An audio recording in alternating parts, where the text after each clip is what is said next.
Welcome to the Amplify Digest. I'm your host, Lars Schmidt, and let's dig into this week's topics.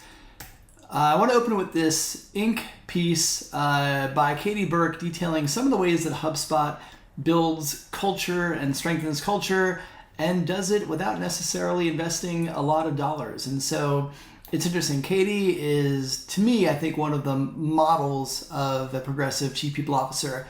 I think she sets the benchmark in terms of leadership in this modern new world of work. And I also love that she regularly shares what they're doing, how they're doing, and what they're learning, as does this leader.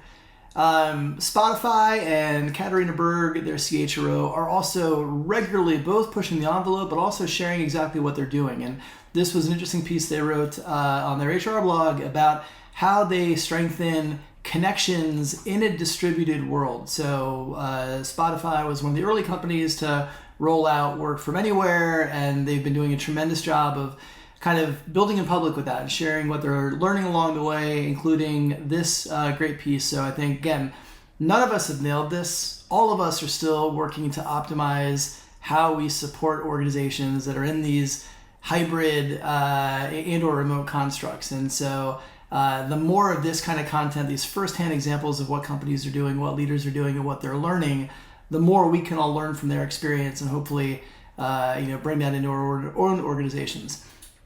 And on that note, this is a great report from Culture Amp that you'll want to get your hands on. They pull a lot of data into this Culture First report that talks about how to build resiliency and support and really design an organization in a culture first way.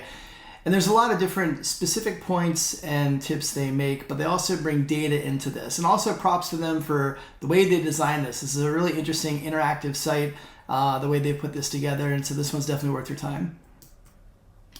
This is a really interesting piece this week in HR Brew about the kind of career path and trajectory from CPO and CHRO to CEO. And I think we're going to see more of this. Last year, may have been earlier this year, Lena Nair from Unilever, their CHRO, moved into a CEO role. We are starting to see more examples of this. And when you think about the complex, not just people climates, but business climates that CPOs have to navigate in today's world of work, they are getting exposure to so many different areas of the business and really stepping up to meet these critical moments that we've experienced over the last 2+ years. And so it's no surprise that we're seeing more conversations about that career path, and I think we'll start to see more examples of this over the coming weeks and years. And this New York Times piece isn't necessarily HR related, but it is. I think this applies to us in HR. This applies to generally people as we think about our careers and as we think about asking for help. Too often, I think we tend to be reluctant to ask for help. And this piece gets into why we shouldn't be and how you actually may be surprised that by asking the question, you may yield more yeses than you'd expect. So an interesting thought-provoking piece. And again, I think relevant for all of us who tend, especially in HR, we shoulder a lot of burdens that we don't have to shoulder alone. And so this is a piece that I think you'll find helpful. And last thing I want to end with on this digest is actually a teaser for what's to come.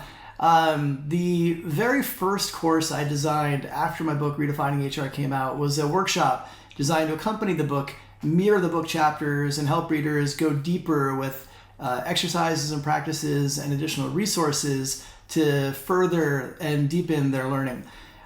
This was originally a paid course. It evolved from that course to what is now the full-blown Amplify Academy, which is a range of courses and an AI learning lab and a community and a lot more. But I'm moving away from the platform that I built this particular course on.